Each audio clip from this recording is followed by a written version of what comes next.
téléspectateurs de R7, bonjour. J'espère que vous êtes encore nombreux aujourd'hui pour la chronique de R7 TV, présentée par votre humble présentateur, Didier Mouini Ivolo. C'est toujours avec un grand plaisir que je vous retrouve autour de la chronique pour réfléchir sur l'actualité de notre pays, l'actualité de l'Afrique et du monde.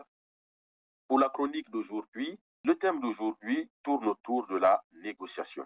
Négocier. C'est quoi négocier? Pourquoi négocier?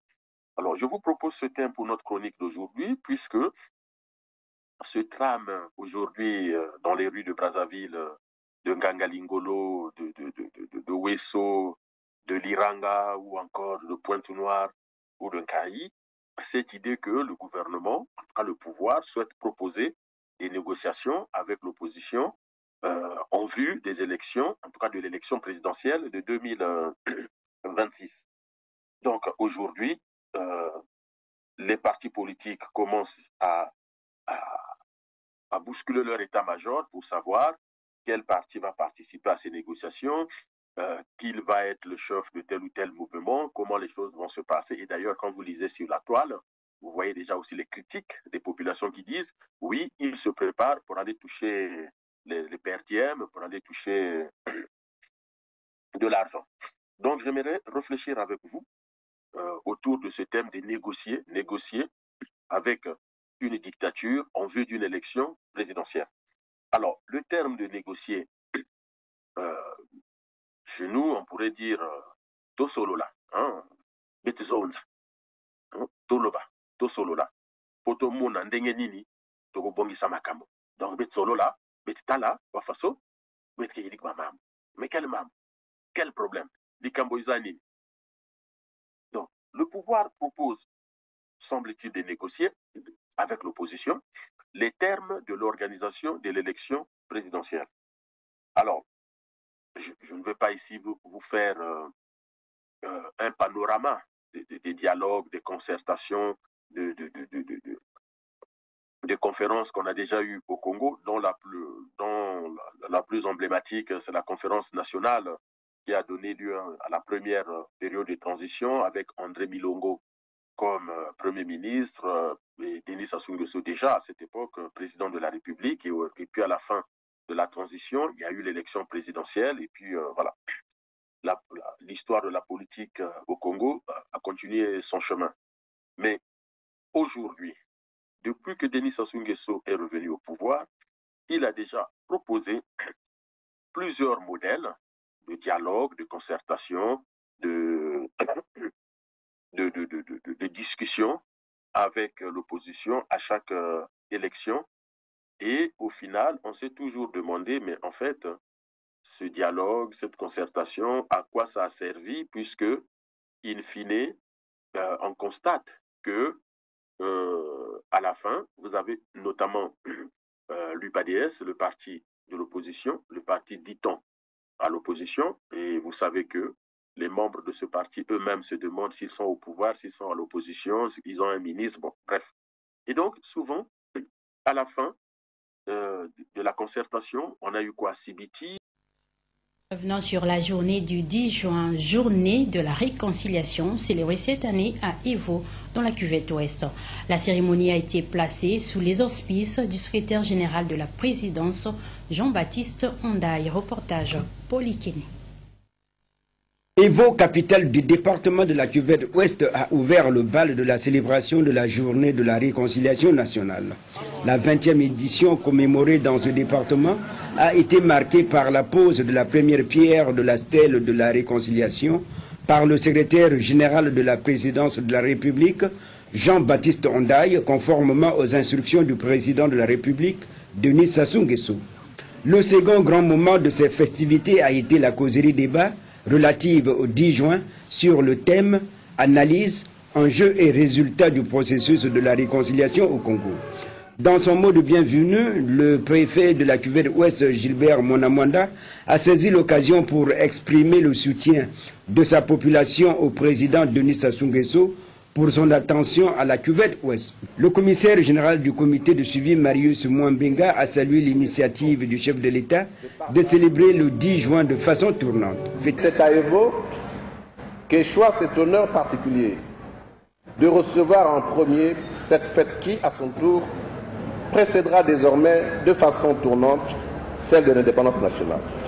Le secrétaire général de la présidence de la République, Jean-Baptiste Ondaye, représentant le président du comité de suivi, Firmin Ayessa, a souligné l'intérêt du chef de l'État d'avoir lié la fête de l'indépendance du Congo à celle de la journée du 10 juin. La tenue de cette fête de la réconciliation nationale à Ivo, chef-lieu du département de la Cuvette Ouest, n'est donc pas sans lien avec la commémoration des festivités du 51e anniversaire de notre indépendance. La causerie débat s'est achevée par 2 exposés sur l'analyse, enjeux et résultats du processus de réconciliation au Congo et les principes fondamentaux dans le processus de réconciliation au Congo, présentés successivement par le ministre Marius Mwambenga et Georges Lumwambo. Le clou des festivités a été la remise des prix, trophées et équipements sportifs aux équipes gagnantes de Nzango et de football. On a eu Owando Wesso, on a eu Dolizy, on a eu Brazzaville, on a eu tout. Et à la fin, qu'est-ce qui se passe?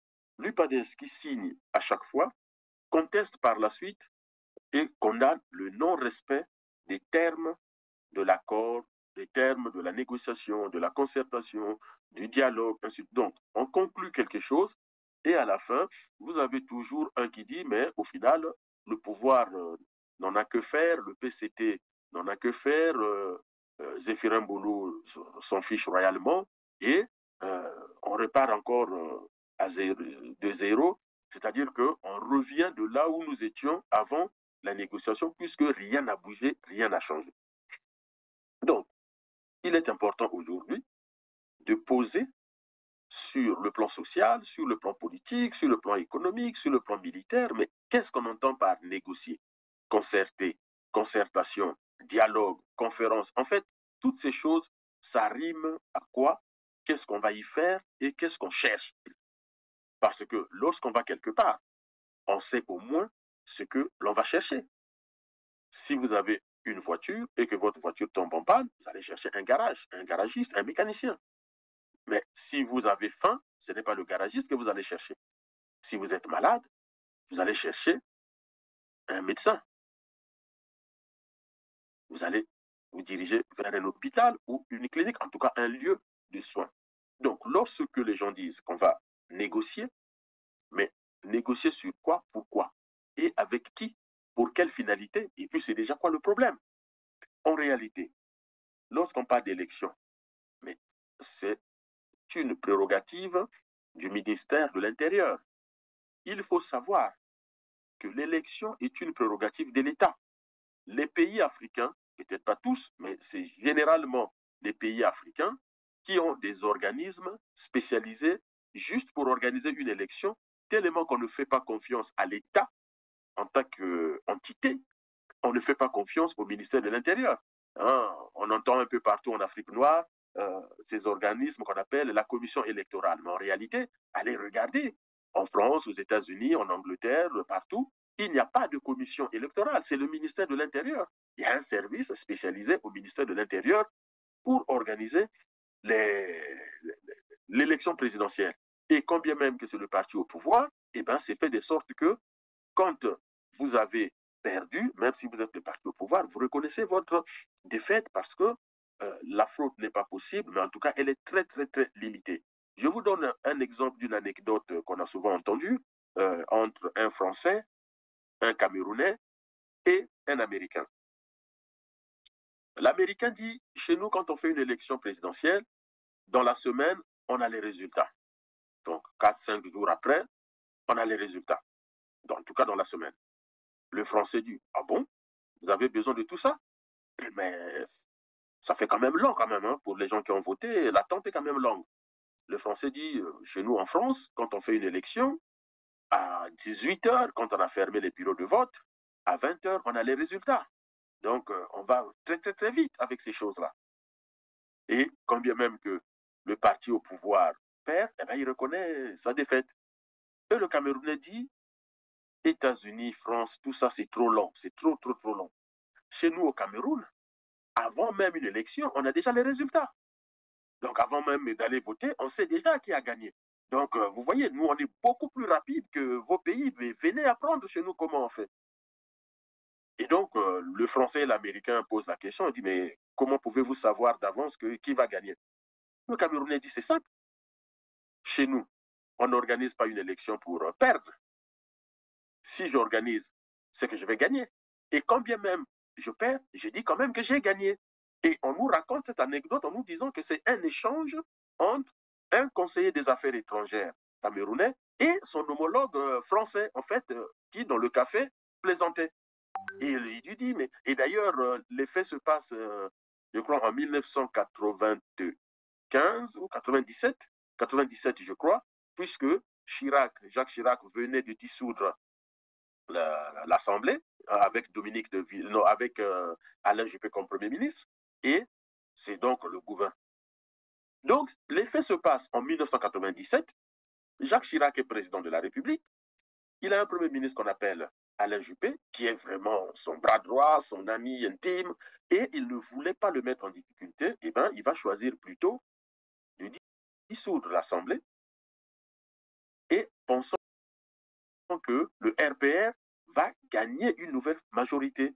Au final, c'est le Parti socialiste qui gagne et le RPR reconnaît sa défaite alors que le ministre de l'Intérieur est RPR qui organise l'élection législative et Lionel Jospin arrive comme Premier ministre. Et donc, pour le conseiller aux affaires étrangères du Cameroun, on nous raconte l'anecdote que c'est impensable. Pourquoi vous organisez une élection alors qu'il y a des possibilités de perdre? Et même si vous perdez, pourquoi vous dites que vous perdez? Donc, cette anecdote pour vous dire que lorsque on organise une élection, c'est l'affaire du ministère de l'Intérieur avec ses services spécialisés. On n'a pas besoin forcément d'avoir une commission électorale. Et puis, tous les 5 ans, il n'y a que chez nous, les gens se retrouvent dans des espèces de négociations en vue des élections, de l'élection présidentielle ou de l'élection législative. Il n'y a qu'en Afrique, sachez-le. Dans les autres pays, il n'y a pas de négociations entre les partis politiques. On connaît les règles. Donc, déjà, il faut vous dire une chose. Si au Congo-Brazzaville, avant chaque élection, l'opposition et le pouvoir demandent les négociations, les concertations, ça veut dire que personne ne connaît les règles électorales chez nous. Personne ne fait confiance à personne. Il n'y a aucune confiance à l'entité qu'on appelle l'État, ministère de l'Intérieur, et d'ailleurs, on ne fait confiance à aucun ministère. Et ça, c'est une vraie crise d'identité. C'est une vraie crise morale dans un pays où on ne fait pas confiance à ces services d'État, puisque les partis politiques veulent à chaque fois produire un papier en disant compte rendu de dialogue, de concertation, où le ministre de l'Intérieur signe, les représentants du PCT signent, les représentants de l'UPADS signent, et ces documents-là fait foi en lieu et place de la Constitution, en lieu et place des textes réglementaires, des textes légaux qui devraient régir la vie politique au Congo et l'organisation des différentes élections. Donc, ces négociations, avant chaque élection, montrent quand même la médiocrité de notre système politique et la médiocrité de notre administration d'État, qui devrait être une administration neutre, sans reproche, avec une éthique et une morale qui ferait que, même si c'est un Moshi Doyo, si Sassou a perdu, eh bien, il a perdu. Je ne sais pas si certains d'entre vous, vous pouvez retrouver le numéro spécial de Jeune Afrique sur la chute d'Aboudou Diouf. Lorsqu'on fait l'élection et que Abdoulaye Wade gagne l'élection présidentielle, le ministre de l'Intérieur qui organise donc l'élection présidentielle informe le président que Wade est en train de vous battre. Aboudou Diouf lui dit entre autres, mais il n'y a pas quelque chose à faire, il n'y a pas... Wade lui dit, le ministre de l'Intérieur, je crois que c'était un colonel, il dit au président Aboudou Diouf que même dans votre région, Wade est arrivé en tête. Donc vous imaginez qu'on ne peut pas traficoter de tels résultats. Donc il a gagné, on ne peut pas faire autrement. Et vous voyez, le ministre de l'Intérieur d'Aboudou Diouf informe le président parce qu'autour, personne, même les conseillers du président, Diouf ne voulait pas l'informer des résultats qui sortaient des urnes. Et c'est son ministre de l'Intérieur.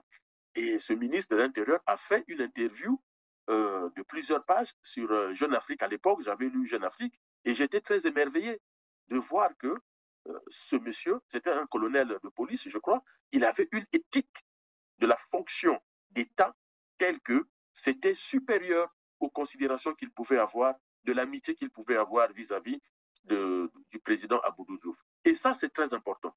L'éthique et la morale du fonctionnaire, chez nous, il faut se poser cette question-là. On n'est pas obligé de faire moult négociations, si tant est que les choses sont très claires pour nous.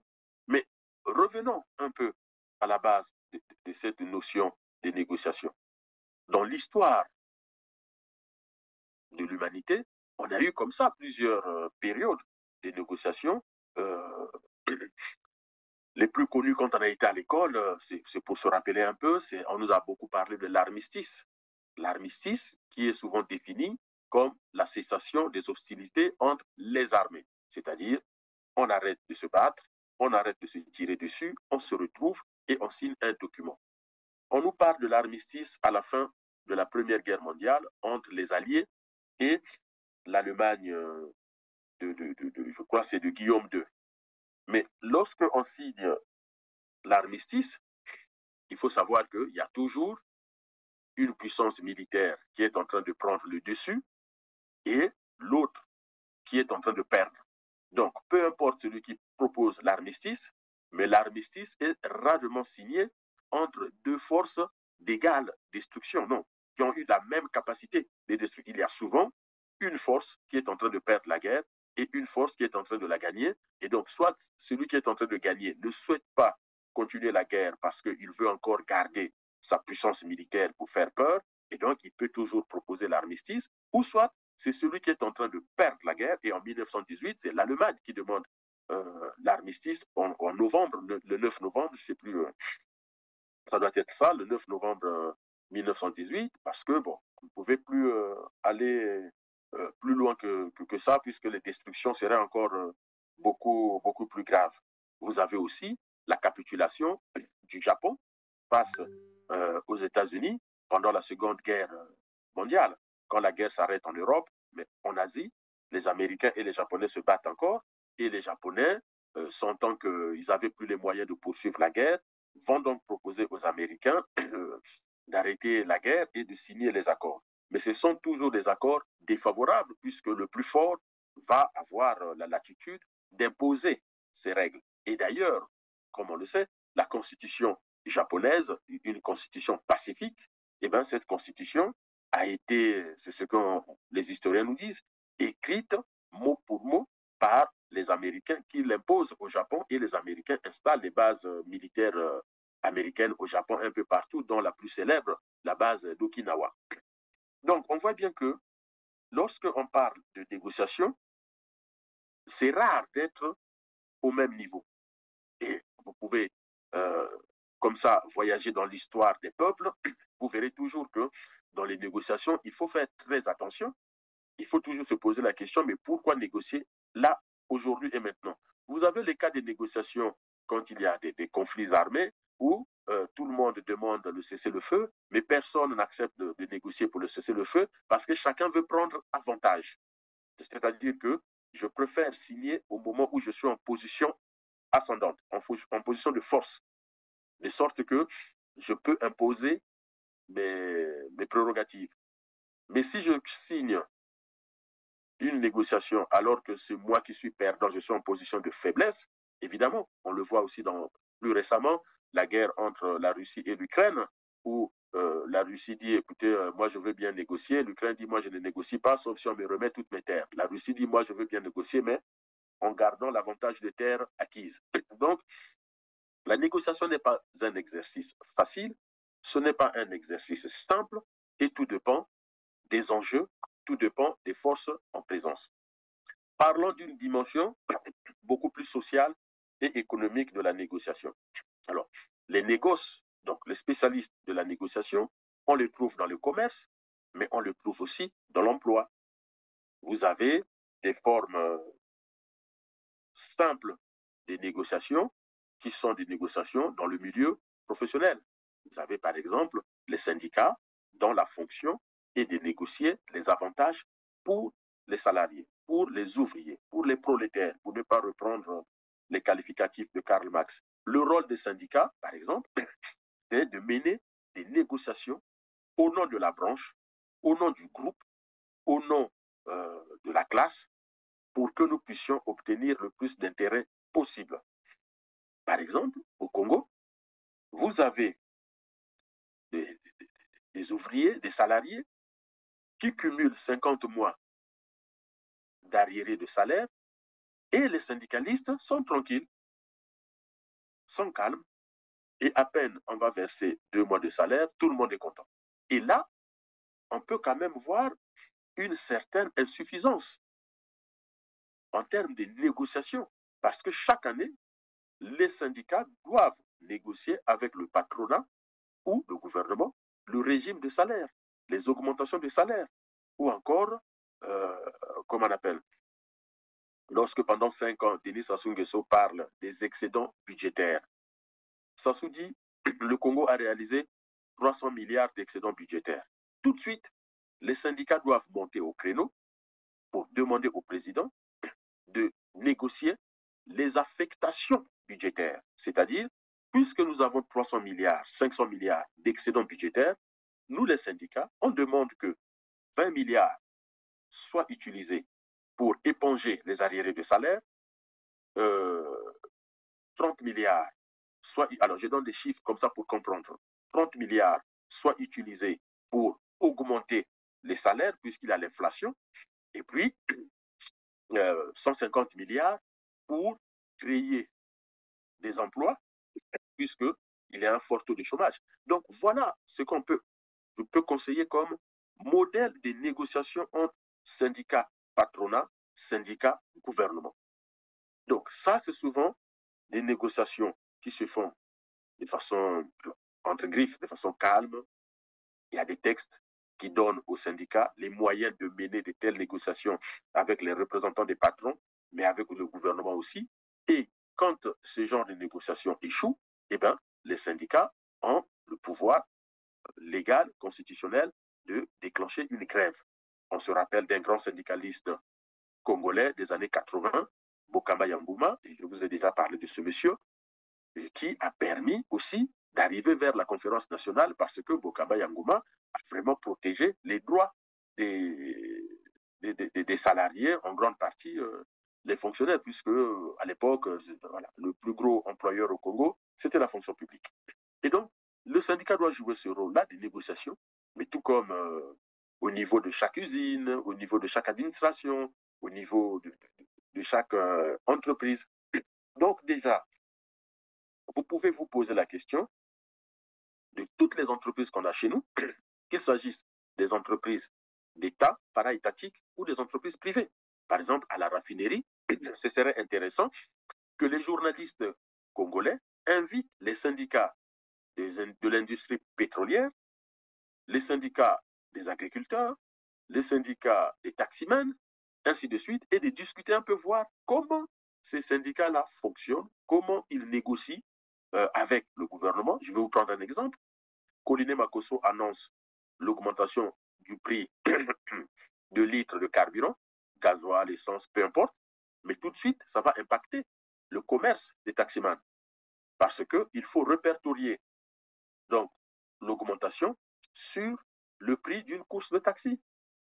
Mais puisque l'essence augmente, il n'y a pas que la course des taxis, mais il y a aussi les transporteurs qui seront impactés par l'augmentation du prix du carburant ou de l'électricité. Et comme ma facture de l'électricité et de carburant augmente, il faut que je puisse répertorier l'augmentation sur les produits que je vais vendre. Et c'est comme ça que la tomate augmente, l'huile augmente, le foufou augmente, le manioc augmente. Donc, pour éviter une inflation forte, il faut donc que les syndicats de chaque catégorie, des transporteurs, des vendeurs, des boulangers et autres, négocient avec le gouvernement comment nous allons faire pour que ça n'augmente pas trop.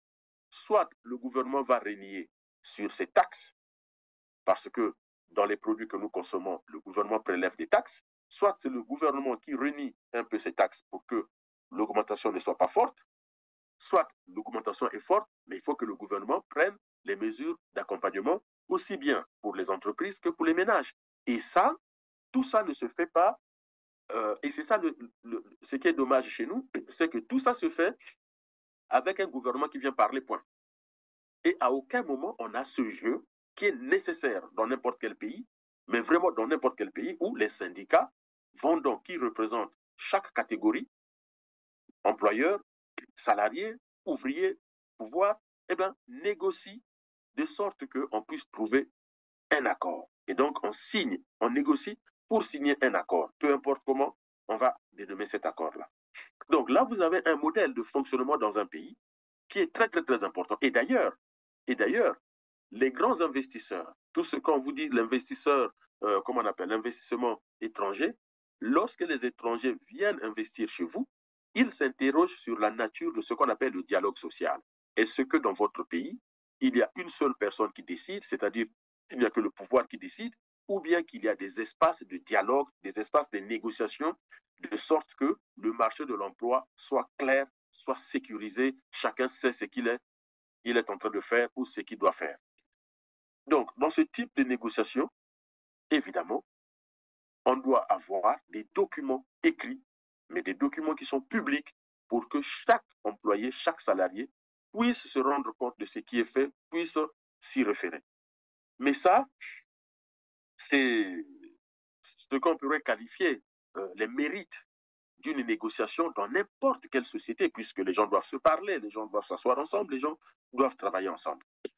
Les hôpitaux, pareil, les syndicats des hôpitaux, regardez la situation de l'hôpital au Congo, regardez la situation de l'éducation nationale au Congo. Donc, les syndicats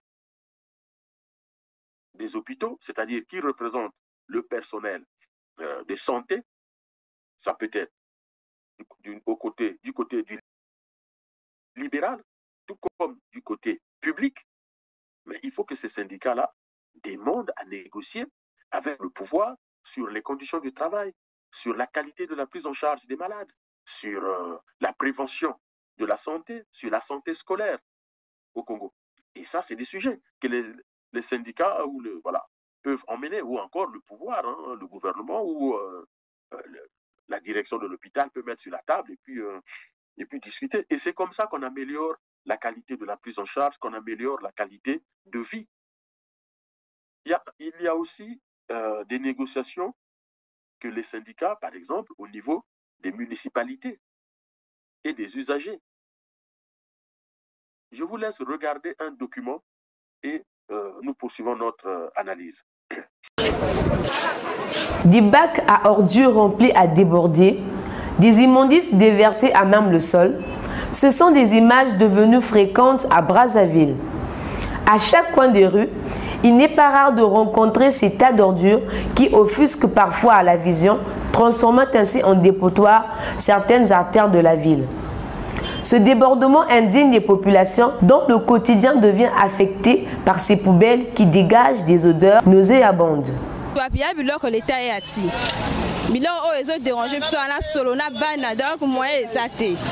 tout ça qui même sommet au show les carrés, c'est les 4 jours mon babako Djangouti. Dans la bangouche à côté na kati atelier. Moi tout ça là qui était solo, ah on a pas tout ça quand même pas. Ça ça l'état ou vraiment c'est normal té. L'état est là sur cambo solo les déranger malade, ah net baloba qui corner ça. Oh tu ma corner ngoti. Typhoïde na solo ils permettent batoté. Moi tout ça c'est na bata mutema mawa ba ko longa la biso biloko oyo. Parce que ça ba longa na biso to ko lia ndenge nini. On ni côté biso to vivre ta la télé ngo ça approche. Tu la biso verda awa siko so to du malade to ko bimisila ona kele mbongo to na mbongo te vraiment ba konji ba yo ke la biso mawa to lembi to o lo ko so bolongo la ngote to ko suka ndenge nini ko lia pasi e moko ko do moi 25 yo li o do so so masu kisi e ko sima te papa. Appartenant à la société Averda qui assure l'assainissement de la ville, ces bacs à ordures sont quotidiennement remplis mais rarement vidés. Un paradoxe qui implique la responsabilité d'Averda, mais également celle des éboueurs qui y viennent déverser des ordures ramenées des ménages. Bakaba poubelle eza bien te bana oyo ba lokotaka ba poubelle wana bana pusu baka ko boka disusu salitawa eza normal te bango moto azotondisaka salité na balabala c'est pas gentil. Normalement oh eza endroit na bango te bango endroit na bango eza ailleurs awa eza bato ya baso ya mike aussi ba yiko boka ça fait vraiment sale et ça vraiment saleté. À Verda ne fait son travail correctement, mais lui il est beaucoup plus, les agents sont beaucoup plus accentués, il voit beaucoup plus l'argent, donc du coup il ne veut pas voir d'abord la salubrité du pays, de la ville, et il préfère d'abord penser au salaire par rapport à travailler d'abord. Nous la population souvent on ne voit pas le volet là, parce que c'est eux qui sont dans la société. Nous sommes des habitants du quartier, nous sommes dans la ville, nous quand il y a la saleté, nous déplorons. Vous voyez, donc nous déplorons que ce soit un problème de logistique ou bien un problème de personnel, paiement et tout ça. Nous, ce qui nous importe est qu'au moins qu'ils travaillent d'abord, peut-être à la suite, les autorités pourront résoudre leurs problèmes. Au-delà de toute controverse, le souhait des populations est bien l'évacuation au plus vite de ces poubelles qu'elles côtoient désormais. Mais en attendant, cette situation est bien un danger à la fois sanitaire et environnemental, même si elle est une bénédiction pour ces cochons qui y trouvent de la nourriture. Dans le document que vous venez de suivre, vous voyez les poubelles à Brazzaville. Donc, les poubelles sont en train d'envahir toute la ville, mais on a la même situation dans les autres villes du Congo. Les poubelles sont partout. Mais les poubelles sont partout dans la ville. D'accord? Mais à la tête de la ville, vous avez un maire.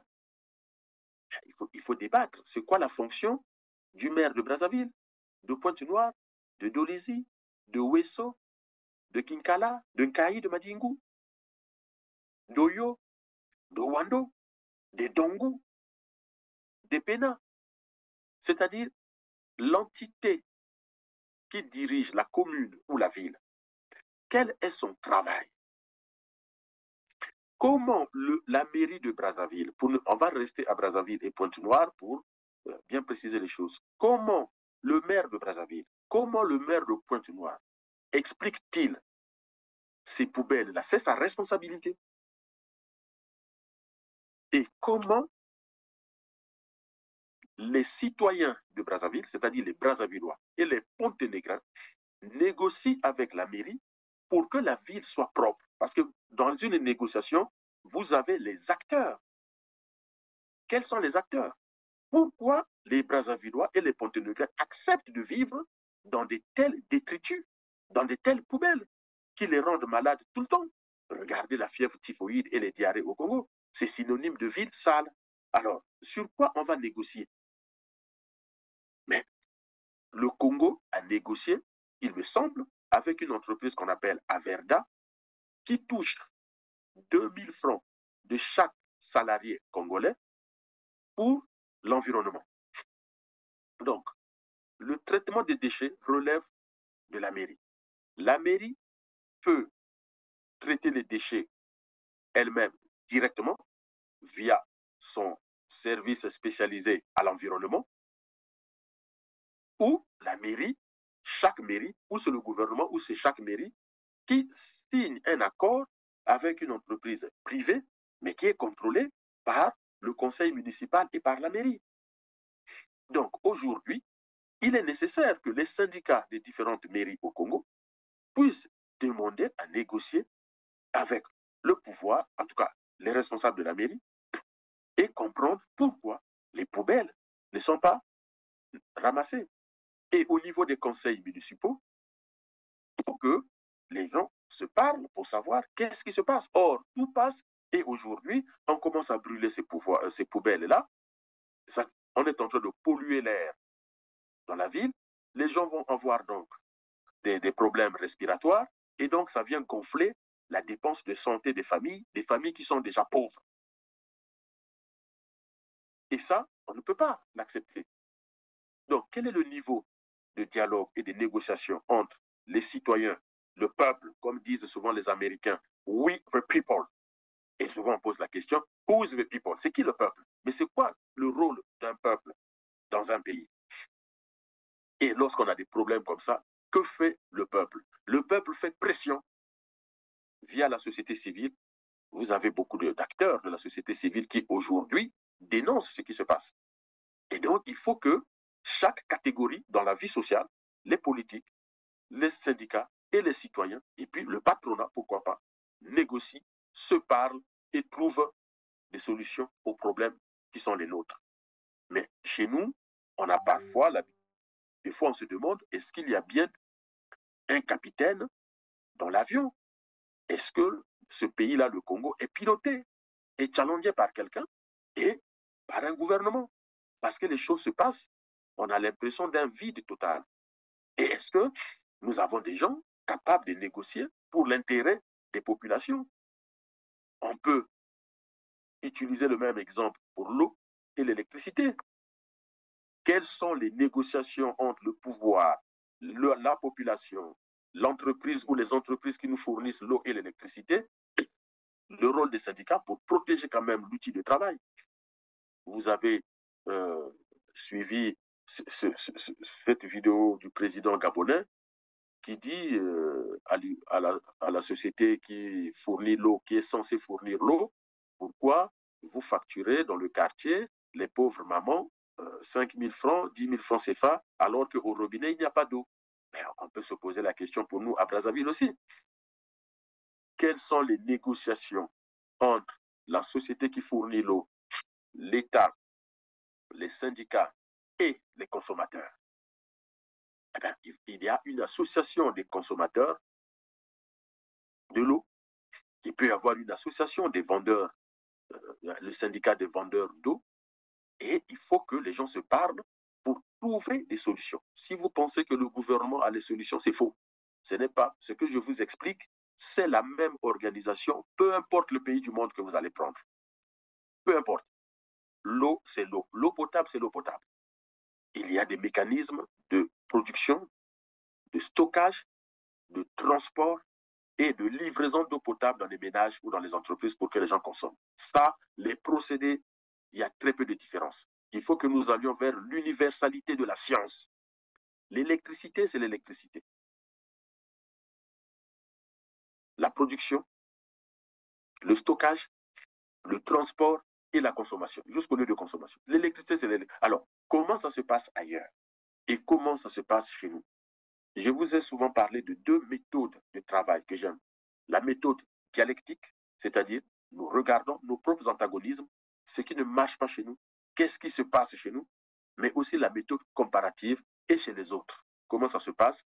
Est-ce qu'il y a des choses qui sont intéressantes que nous pouvons prendre? Et puis il y a des choses, peut-être que ça ne correspond pas à ce que nous voulons, on laisse de côté. Mais l'eau, l'électricité, la santé, l'alimentation, la qualité de l'environnement, tous les êtres humains respirent de l'oxygène. Il n'y a pas une catégorie d'humains dans un lieu sur Terre, à la place de l'oxygène, c'est l'azote. Ou à la place de l'azote, ils vivent en respirant du carbone. Tout être humain à qui on ne fournit que du gaz carbonique finira par mourir.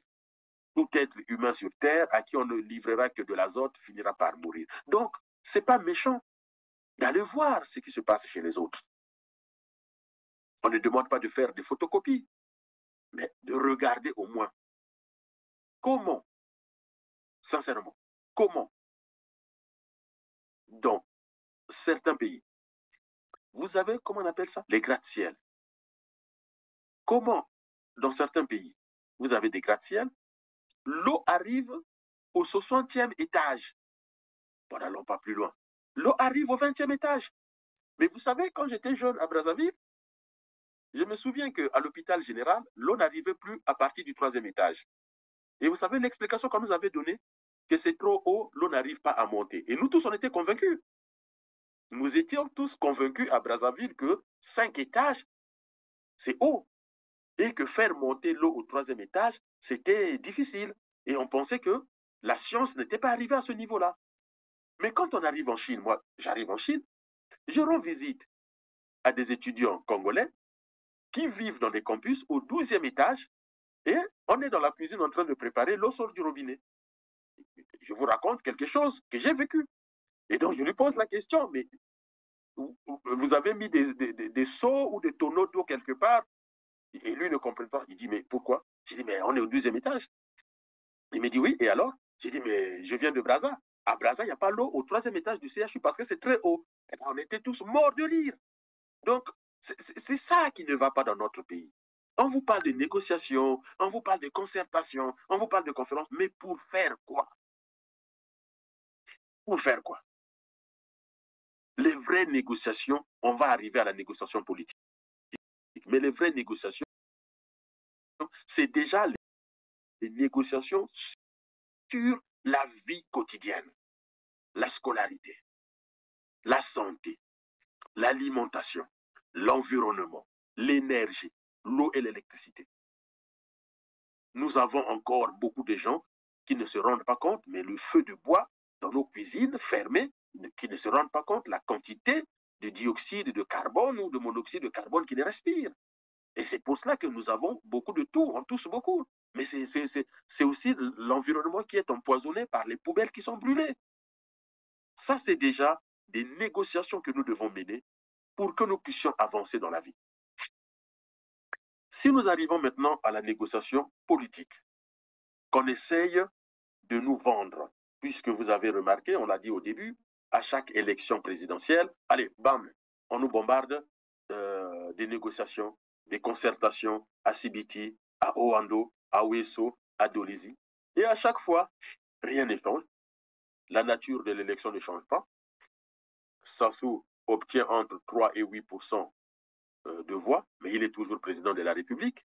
Et d'ailleurs, on se souvient, déjà en 2016, Pierre Ngolo, alors premier secrétaire du PCT, disait « De toute façon, on n'ira pas à l'élection présidentielle si on ne maîtrise pas le sujet.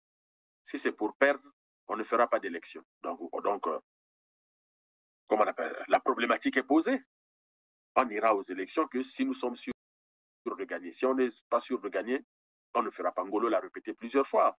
Il y a des vidéos qu'on peut retrouver sur la toile à ce sujet. Bon, au Congo, même l'UPADES fait le diagnostic en disant « Nous sommes une dictature ». Mais tiens, si nous sommes une dictature, comment on négocie avec une dictature? Parce que je vous ai parlé des négociations, des grèves qu'on peut avoir pour faire avancer la problématique des usagers, des salariés et autres. Mais sur le plan politique, lorsque vous avez un dictateur au pouvoir, et à chaque fois il vous dit « allons négocier », mais on ne se pose même pas la question, mais comment on peut négocier avec les dictateurs? Mais replongeons-nous dans l'histoire récente. Comment on a négocié avec Mussolini? Comment on a négocié avec Hitler? Et comment on a négocié avec Staline? Les dangers de la négociation. Confrontés aux graves problèmes d'une dictature, certains compatriotes s'installent dans une attitude de soumission passive. D'autres, ne voyant aucune possibilité d'aller vers la démocratie, concluent qu'ils doivent composer avec cette dictature apparemment indestructible, en espérant que, grâce à la conciliation, aux compromis et aux négociations, il sera possible de sauver quelques éléments positifs et de mettre fin aux brutalités. En apparence et faute d'alternatives réalistes, cette option en séduit beaucoup. Les partisans de la négociation ou du dialogue se disent « Une lutte sérieuse contre une dictature brutale n'est pas une perspective agréable. Pourquoi faut-il l'envisager? Ne pourrions-nous pas être raisonnables et trouver des moyens de discuter, de négocier des solutions pour supprimer graduellement la dictature ?» pense-t-il. Ne pourrions-nous pas faire appel à l'humanisme du dictateur, le convaincre de réduire peu à peu sa domination, et peut-être, à la longue, ouvrir la voie à l'établissement de la démocratie, se disent-ils. Les partisans de la négociation penseront que le dictateur n'attend que quelques encouragements ou incitations pour se retirer de bonne grâce de la situation difficile à laquelle le pays est confronté. Il pourrait aussi avancer l'idée de proposer au dictateur des solutions gagnant-gagnant dans lesquelles tout le monde trouverait son compte. Les risques et souffrances de futurs combats pourraient être évités si l'opposition se contentait d'apaiser le conflit par des négociations, qui pourraient même être menées avec l'assistance de personnes compétentes ou d'un autre gouvernement, se persuade-t-il. Cela ne serait-il pas préférable à une lutte difficile, même si elle est non violente plutôt que militaire? La négociation est un outil très utile dans la résolution de certains types de problèmes et ne doit être ni négligée, ni rejetée lorsqu'elle est appropriée. Dans certaines situations qui ne portent pas sur des questions fondamentales et donc sur lesquelles un compromis est acceptable, la négociation peut être un moyen appréciable pour régler des conflits. Une grève pour une augmentation de salaire est un bon exemple de conflit pouvant se traiter par la négociation. On trouve un point d'accord situé entre les propositions des parties en présence.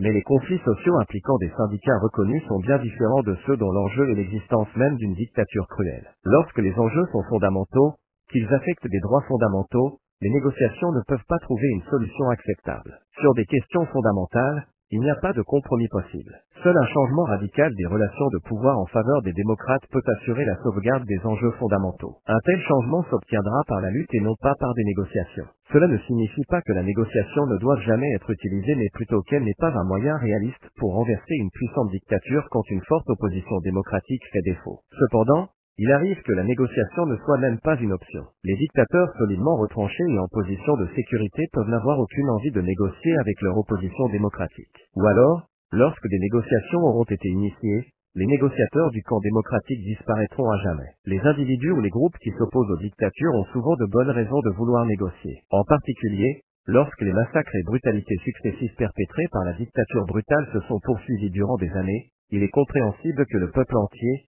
quelle que soit sa conviction politique, souhaite la paix. Des négociations sont particulièrement susceptibles d'être envisagées par les démocrates quand le dictateur a une nette supériorité militaire et financière. Il se développera alors une certaine tentation d'explorer toutes les voies qui pourraient sauver une partie des objectifs des démocrates tout en mettant fin au cycle de violence et de représailles. Une offre de paix négociée adressée par une dictature à son opposition démocratique n'est bien sûr pas dénuée d'arrière-pensée. Le dictateur peut mettre fin de lui-même à la violence en cessant de faire la guerre à son propre peuple. Il peut, de sa propre initiative, respecter sans marchander les droits et la dignité humaine, libérer les prisonniers politiques, faire cesser la torture, arrêter les opérations militaires, se retirer du gouvernement et présenter des excuses au peuple. Lorsque la dictature est forte mais qu'il existe une résistance gênante, le dictateur souhaite parfois négocier pour soumettre l'opposition sous prétexte de faire la paix. L'appel à la négociation peut séduire, mais il est fort possible que celle-ci cache de graves dangers. Par contre, lorsque l'opposition est en position de force et que la dictature est menacée, le dictateur peut chercher à négocier afin de sauver le maximum de son pouvoir et de sa richesse.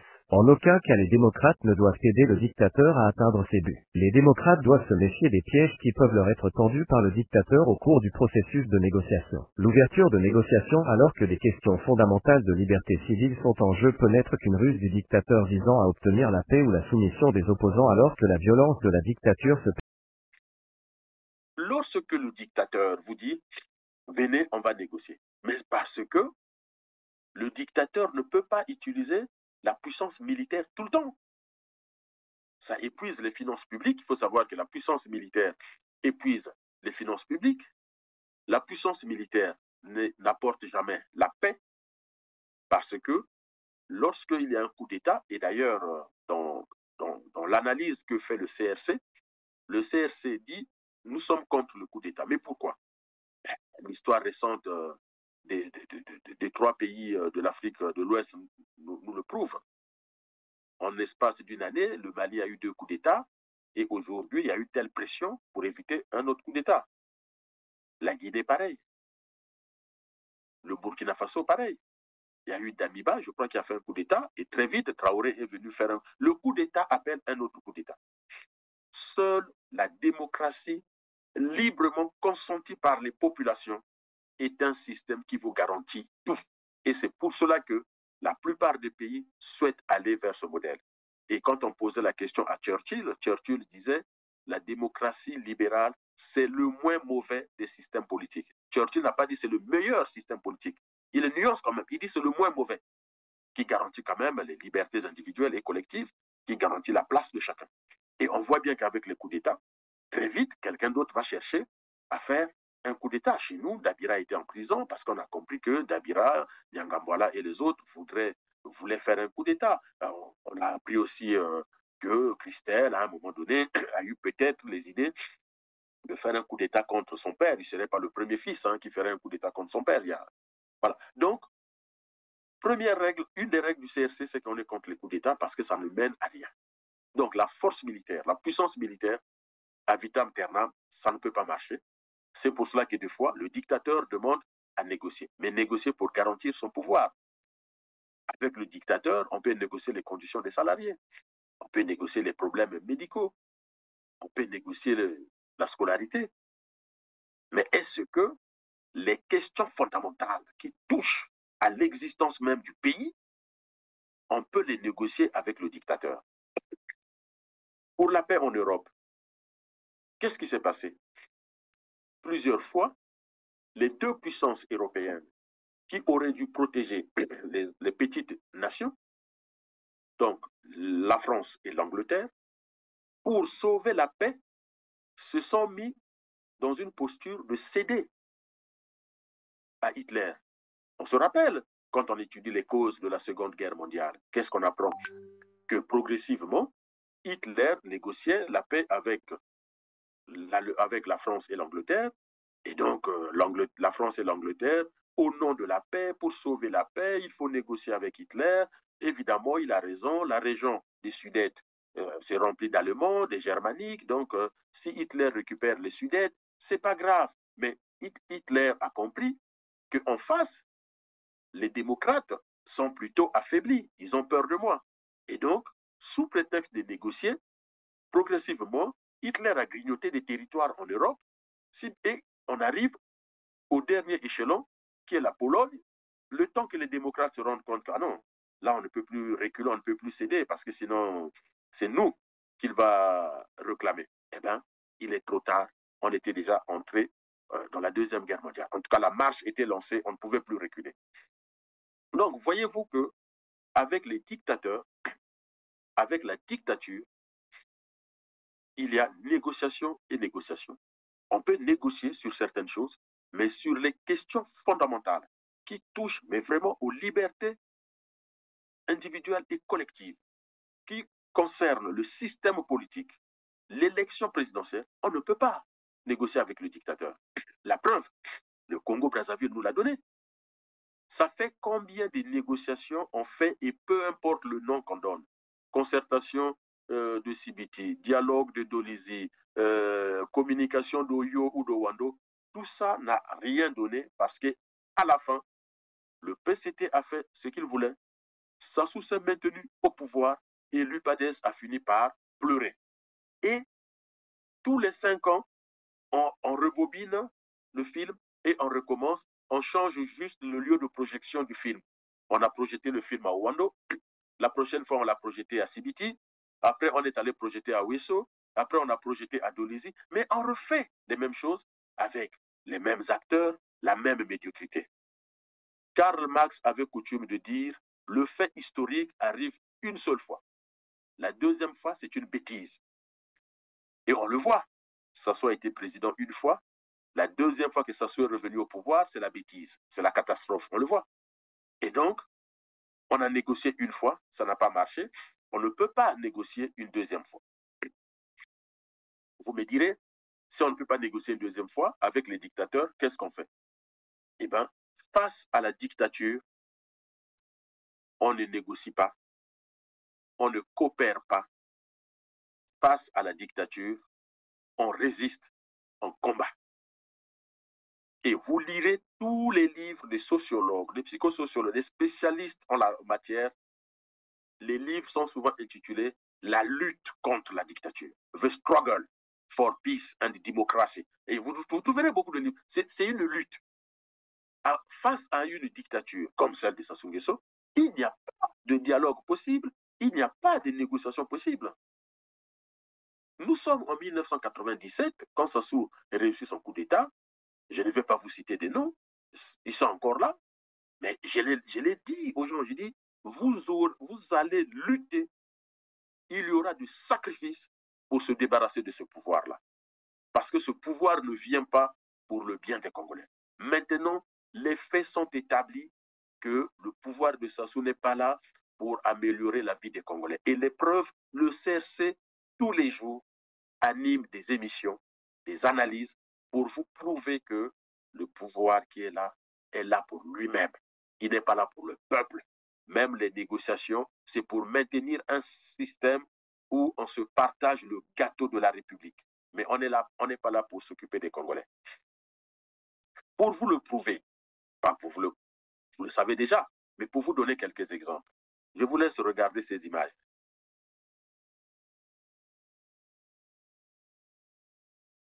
Dans ces images que je viens de vous montrer, vous avez le fils, semble-t-il que c'est le fils d'un général. Est-ce que dans un pays où vous avez la centrale d'intelligence et de la documentation, le CID, je crois qu'on l'appelle, centrale d'intelligence et de la documentation, c'est-à-dire qui enquête notamment sur les crimes financiers, le fils d'un général ou je ne sais pas de quel fonctionnaire peut se prendre en photo avec une telle valise d'argent. C'est des francs CFA. Et c'est le fils d'un dignitaire congolais. Alors, son père est le patron de quelle entreprise? Son père a quelle responsabilité pour que, à la maison, ce garçon puisse avoir une telle mallette d'argent si ce n'est pas au détriment des vies des Congolais? Et son papa va se retrouver avec vous pour négocier autour de l'élection présidentielle. Et vous pensez qu'il est sérieux? Qu'il va négocier et ils vont accepter, si demain ils perdent, ils vont quitter le pouvoir? Vous avez vu la photo? Ce sont les gendarmes et les douaniers gabonais qui viennent d'arrêter un homme politique gabonais. Tout le monde connaît cette histoire. 2 milliards, plus de 2 milliards de francs CFA. Vous pouviez filmer. On va envoyer à qui de coup. Voilà, mais filme-toi aussi. Tu dois filmer. Mais oui, mais il filme, non? Il dit il ne filme pas, il est en train de filmer. Cassez-moi ça. Cassez. Cassez, on va fouiller. C'est devant tout le monde. C'est devant tout le monde. Casse. Non, messe comme ça. Fais rentrer le truc et puis tu tires. Tu tires ça, là, ça va. Bon, maintenant, si c'est le linge pour femme, il y a une. Mais forcément, on comprendra. C'est tout.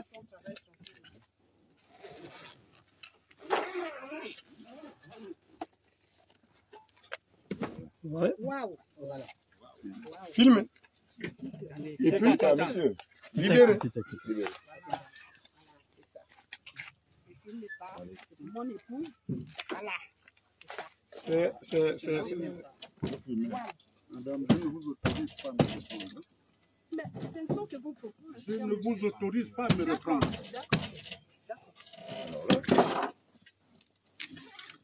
Voilà. Non, non, non. On ne vous refuse rien, monsieur. Il y a l'autre là-bas aussi. Ouvrez-moi l'autre valise là-bas. Ouvrez-moi ça. Ouvrez. Celui qui n'a pas de cadenas, on avait déjà fouillé. Non, l'autre on avait déjà fait. Ça fait depuis combien d'années je travaille? Bon alors. Ouvrez-moi tout ça. Gabonais lambda. Sans les galères. Il y a l'argent qui se promène dans les valises. Alors là.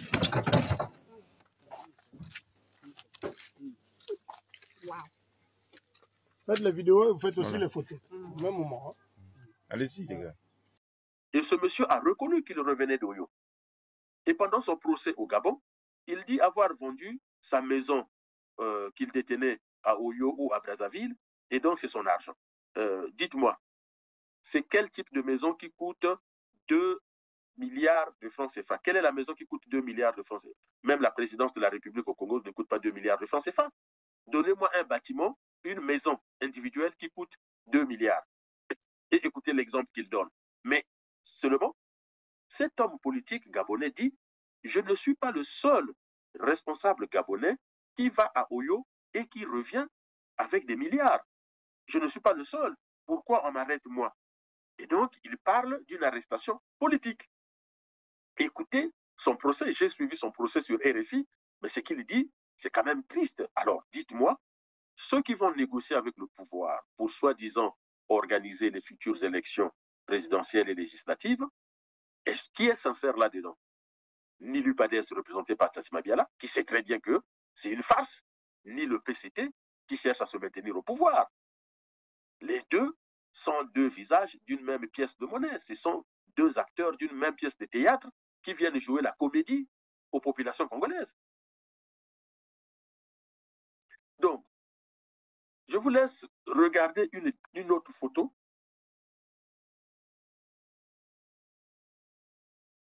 Quand vous regardez cette photo, dites à n'importe qui que c'est la photo du président du Congo-Brazzaville, pays pauvre. 60% des Congolais vivent en dessous du seuil de la pauvreté. et mettez en face de la photo de Sassou la photo des poubelles du Congo. Est-ce que vous pensez qu'il y a une concordance? Est-ce que quand on est président d'un pays qui se retrouve dans la situation du Congo-Brazzaville, on a des costumes qui coûtent entre 8 000 et 12 000 euros? Comment peut-on croire qu'on va négocier avec un type qui met des costumes à 8 000 à 12 000 euros? 8 000 euros, on est autour de 5 millions de francs CFA.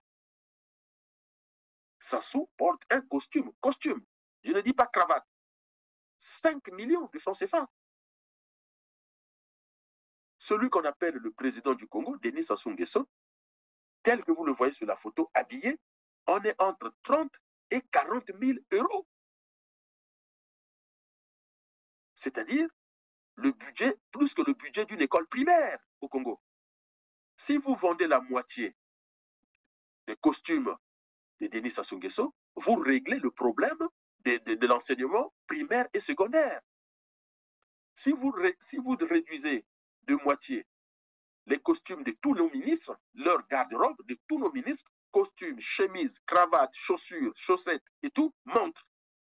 Vous réglez le problème de l'enseignement primaire, secondaire et lycée. Et voire même une partie de l'université. Je vous dis, mettons les chiffres.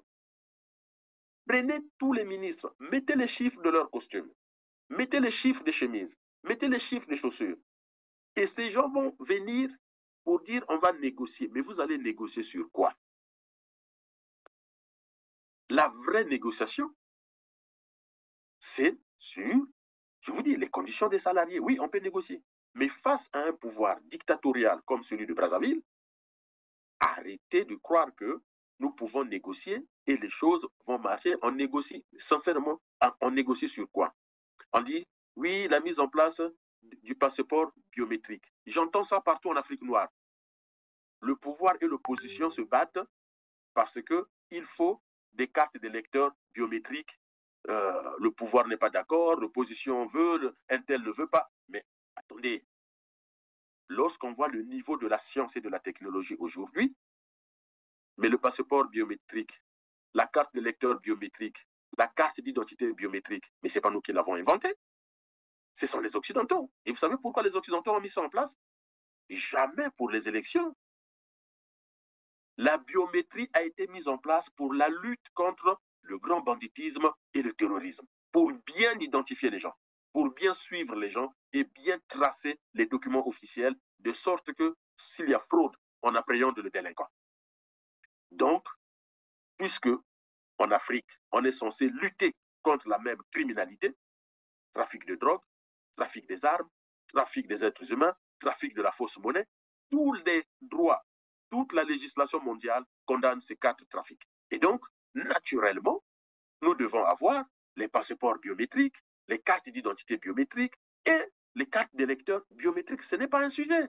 Mais voilà que les populations souffrent et le parti au pouvoir et les partis d'opposition vont gaspiller l'argent public juste pour savoir si on met en place les pièces d'identité, les pièces officielles biométriques ou pas. C'est de la médiocrité. C'est vraiment de la médiocrité. S'il y a de l'argent, on les met en place indépendamment de l'élection. On ne va pas donner des per diem pendant une semaine aux gens qu'on va enfermer, je ne sais pas dans quelle ville cette fois-ci, au motif que oui, on a demandé la mise en place des cartes d'électeurs biométriques. C'est du n'importe quoi, on nous perd le temps. Allez ramasser les poubelles qui traînent à Brazzaville, vous serez plus utile à la population. Donc aujourd'hui, si nous voulons avancer dans nos luttes pour la justice sociale, pour un Congo démocratique, les forces démocratiques n'ont pas à négocier avec la dictature. Avec la dictature, on résiste, on lutte, on le combat. Maintenant, si on vous dit qu'il faut négocier, oui, c'est possible. Il n'y a pas d'amis éternels, il n'y a pas d'ennemis éternels en politique. Mais on peut négocier avec la dictature de Sassou les conditions de sa reddition. Ah, là, oui, les démocrates peuvent négocier avec la dictature les conditions de la reddition de la dictature, c'est-à-dire, ok, j'accepte, mais ça n'arrive jamais.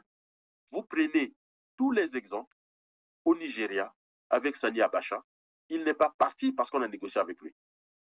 au Kenya, au Ghana, les pays qui essayent de suivre la démocratie, parce qu'ils savent qu'il y a une société civile, il y a des partis d'opposition qui montent au créneau, qui résistent, qui ne lâchent pas, qui ne cèdent pas. Et donc, aujourd'hui au Congo, il faut que tout le monde monte au créneau, il faut une pression monumentale face au pouvoir pour inverser le rapport de force. Il faut que le rapport de force soit en faveur des démocrates.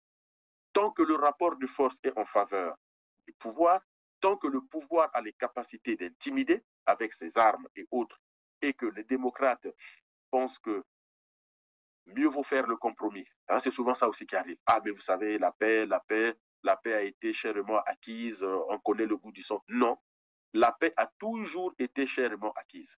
Il n'y a pas une paix qui est donnée cadeau. Il n'y en a pas. On ne fait pas. Vous étudierez toute l'histoire de l'humanité.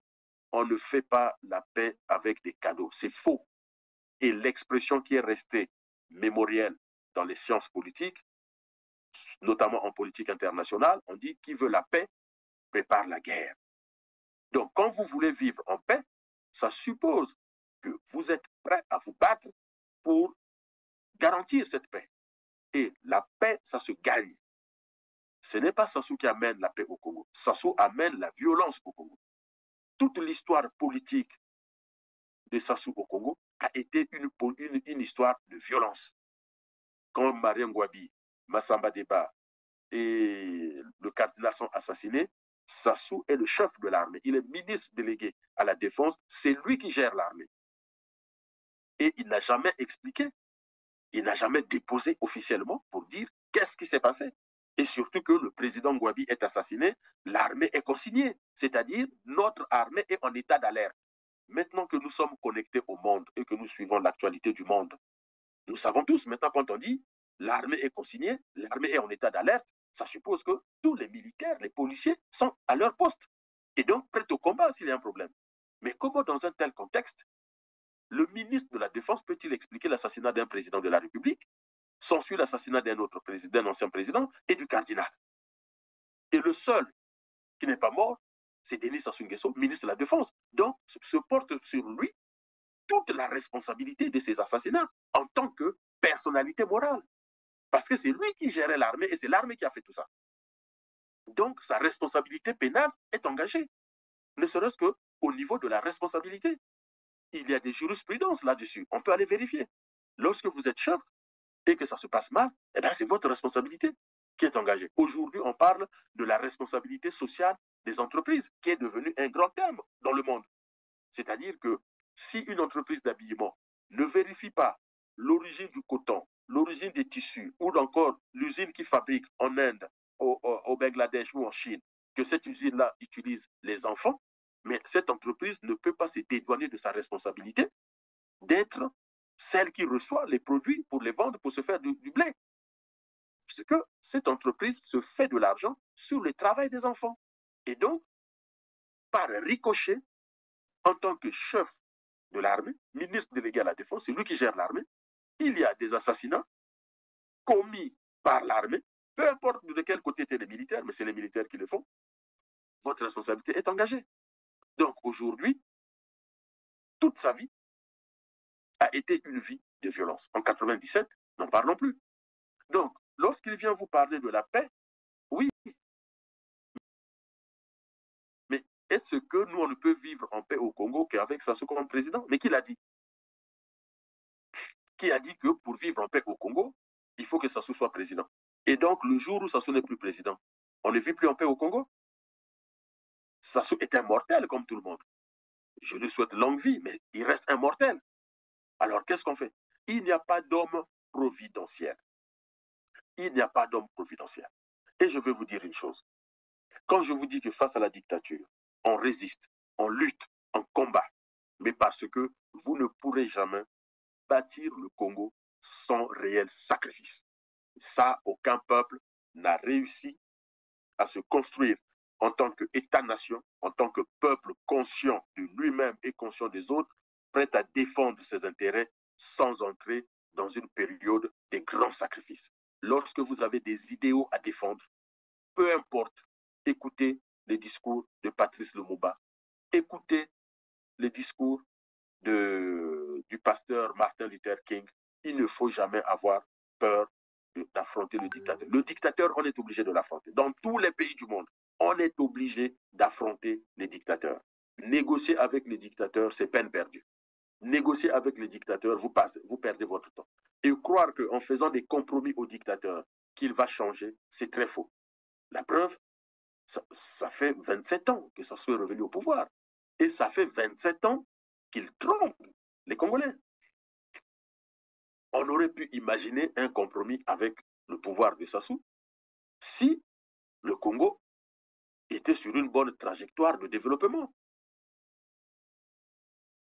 Sassou a eu 14 000 milliards. Je ne dirais pas des générations futures, parce que ça a été un mensonge. Mais il a eu 14 000 milliards, pour ne parler que de ça. Et il a eu 5 ans d'excédent budgétaire, des excédents allant de 300 à 500 milliards de francs CFA. Ce n'est pas moi qui le dis. Ce n'est pas le Congolais de la rue qui le dit. C'est Denis Sassou Nguesso lui-même lors de ses annonces à la nation, au Palais des Congrès. Assemblée nationale, Sénat réunis, il fait le discours et il annonce solennellement que le Congo a eu des excédents de 300 à 500 milliards. Mais le compromis serait quoi? Mais le compromis serait que cet argent soit utilisé pour que les Congolais vivent bien, dans un pays où les gens vivent bien. Et que c'est le monopartisme. Mais les gens ne vont pas lutter contre le système en place, puisque c'est un système qui garantit l'accomplissement des individus sans être en lien avec la politique. Je peux vous prendre l'exemple, l'unique exemple qui existe au monde aujourd'hui, et c'est peut-être pour cela que c'est un modèle difficile à copier. C'est le modèle chinois. La Chine, aujourd'hui, c'est le seul pays au monde où un étudiant qui a ce qu'on appelle un parcours d'excellence peut devenir milliardaire alors qu'il n'a aucun lien avec le pouvoir et que le pouvoir est un pouvoir communiste. La Chine, c'est le seul exemple au monde. Il n'y en a pas deux. Même en Russie, ce n'est pas possible. On ne devient pas milliardaire en Russie si on n'est pas autour de Vladimir Poutine. Mais la Chine, c'est le seul exemple. J'ai étudié dans ce pays-là. Ce n'est pas pour faire l'apologie ou l'éloge de la Chine, c'est faux. Mais moi, j'ai étudié à Fudan. Je peux vous assurer que quand je regardais mes camarades de classe, les Chinois étudiants à Fudan, et même des Japonais et Sud-Coréens.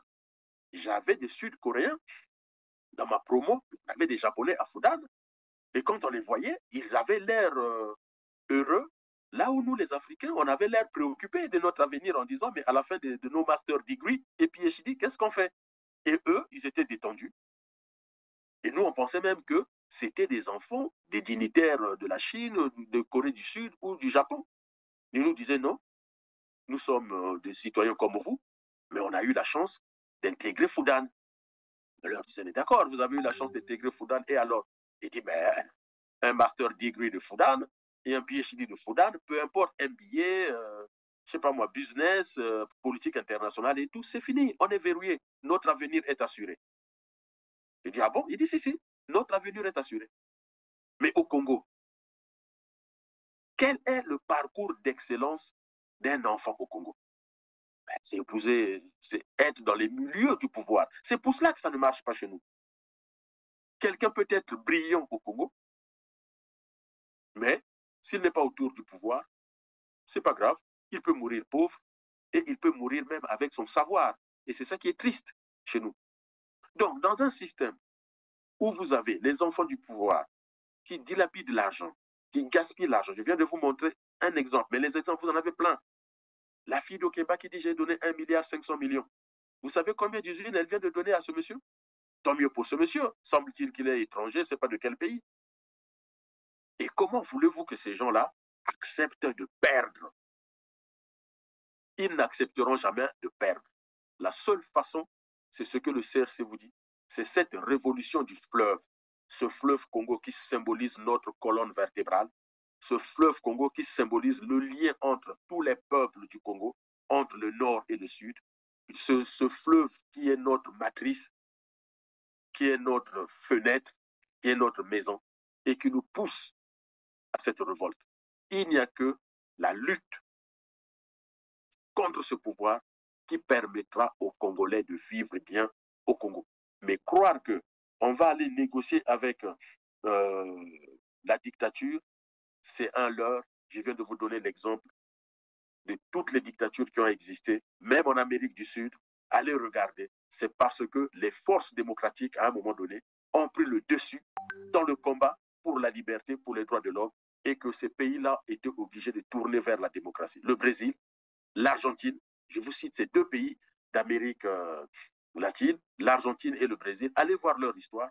La démocratie n'est pas arrivée par le miracle du Saint-Esprit ou par la volonté des dictateurs qui ont voulu maintenant devenir des démocrates. Non, mais c'est parce que les forces démocratiques ont résisté dans un premier temps, ont mené les luttes, ont mené ce combat pour que le rapport de force soit en leur faveur et que c'est eux qui s'imposent comme modèle pour le pays. Et une des choses que nous devons obtenir dans nos luttes politiques et garantir, c'est l'alternance au pouvoir. L'homme providentiel n'existe pas. Et je vous donne deux exemples de deux entités qu'on est en train de détruire dans notre pays. Ce sont déjà l'État, parce que ça se maintient, mais aussi les partis politiques. Regardez le fonctionnement de nos partis politiques. Vous avez des hommes qui arrivent, et alors qu'il avait un mandat de 4 ans, eh bien, ça fait 21 ans. Il est là, il s'installe, il n'organise pas le congrès. Eh bien, dans ces partis-là, ils sont en train de se casser la gueule. Donc, l'alternance du chef. Le président doit changer tous les 5 ans, ou tout au moins tous les 10 ans. Et dans la réalité de 97, c'est ce que nous avons perdu.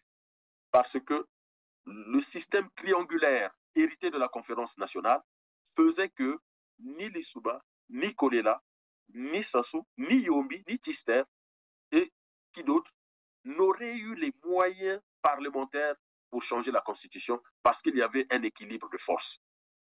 Et donc, il faut que les Congolais luttent et luttent encore contre ce pouvoir.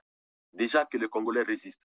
Moi, je suis très admiratif de la société civile qui est maintenant née au Congo.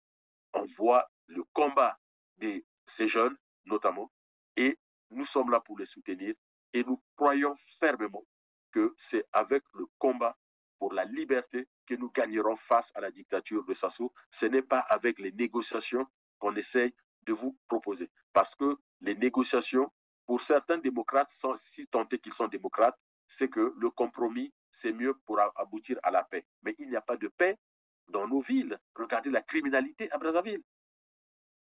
Est-ce que Brazzaville est en paix quand on sait qu'il y a des quartiers à 17h, 18h, il faut vite rentrer parce qu'à 19h, 20h, quand il va faire nuit, on peut croiser des gangsters. Et parfois, certains policiers déguisés en gangsters pour braquer les gens. Est-ce qu'on est en paix dans un pays où il y a des poubelles partout, on ne peut pas respirer, dès qu'il pleut, il y a des inondations, des maisons sont emportées, des gens sont morts dans des catastrophes naturelles et le pouvoir ne fait rien. Est-ce qu'on est en paix dans un pays où, dans tout un département comme le Poul, il n'y a plus d'école, il n'y a plus de vie et que la grande partie du Poul, c'est la catastrophe? Est-ce qu'on peut parler de paix pour nos parents de Bosaka qui sont tout le temps dans l'eau et il n'y a aucune pensée pour savoir comment sortir nos populations de Bosaka de cette situation? Le long de l'Obongi, on a eu aussi des villes, des villages qui ont été inondés pendant longtemps. Moi, j'ai vu des vidéos relayées par les populations de l'Iranga et autres, les ressortissants qui vivent aux États-Unis, qui ont fait des vidéos pour appeler le pouvoir au secours. Mais on n'a pas besoin d'un Congolais originaire de l'Iranga qui vit aux États-Unis, qui fait une vidéo. Le pouvoir doit agir sans qu'on tombe dans ces réalités-là. Gouverner, c'est prévoir. Quelles sont les prévisions du pouvoir pour les populations le long du fleuve Congo et de ses affluents, puisque ces villes, ces communes, ces villages sont exposés aux phénomènes climatiques et aux inondations. Donc, on ne peut pas parler de paix en disant que depuis 1997, on a chèrement acquis la paix, on vit à paix. On vit en paix. Un ventre affamé n'est pas en paix. Un malade n'est pas en paix. Quelqu'un qui vit à côté de la poubelle, il ne vit pas en paix. Seul un système démocratique où les droits de chacun sont respectés, où chacun connaît son rôle, les limites de son pouvoir, les limites de ses actions, ses responsabilités. Oui, on peut dire qu'on est en paix, mais avec un système d'hyper-présidentialisme, comme je vous ai dit, corrompu jusqu'à la moelle des os, et ce système-là vous appelle à la négociation parce qu'on a chèrement gagné la paix, il faut qu'on reste à paix. Moi, j'entends parfois certains Congolais qui disent mieux vaut avoir la paix et mourir de faim que de faire la guerre. Mais personne n'a envie de faire la guerre. Mais si c'est la seule solution que la dictature vous impose, et c'est ce qu'on a compris avec l'étude du nazisme et du fascisme, que lorsque vous avez une force militaire qui vous brutalise, utilisez aussi la puissance militaire pour la détruire. C'est ça. Et on nous dit que Karl Marx répétait souvent, à une puissance matérielle, il faut opposer une force matérielle équivalente ou plus forte. Donc, lorsque vous êtes en face de la dictature, vous ne pouvez pas venir avec les théories de la paix, de la négociation, alors que la dictature s'arme pour vous détruire. Il faut aussi trouver les moyens de résister, de vous opposer et de renverser les choses de sorte que la force soit du côté des démocrates et imposer les choses. Donc voilà, chers téléspectateurs de R7, ce que je voulais échanger avec vous autour de ce que ensemble vous proposez aujourd'hui des éléments de négociation avec le pouvoir pour organiser les élections, c'est une farce. C'est une farce, ça ne marchera pas. La seule chose qui reste aujourd'hui aux Congolais, c'est la mobilisation, mais vraiment la mobilisation pour chasser le pouvoir en place, parce que nous avons besoin des forces démocratiques. Aujourd'hui, ce pouvoir a montré son niveau de corruption, son niveau de médiocrité, et que malgré les richesses que nous avons, ce pouvoir n'arrive pas à sortir le Congo de sa misère. Ça veut dire que c'est un pouvoir incapable. Et lorsque vous avez un pouvoir incapable et en plus qui tyrannise les populations n'ont pas d'autre choix que de se soulever pour chasser le pouvoir. J'espère que j'ai été assez clair dans la chronique, dans les explications, que vous serez une fois de plus nombreux à liker, à commenter et à enrichir le débat. J'apprécie de lire vos commentaires, vos éléments d'enrichissement. Et je vous dis à bientôt pour notre prochain numéro de la chronique.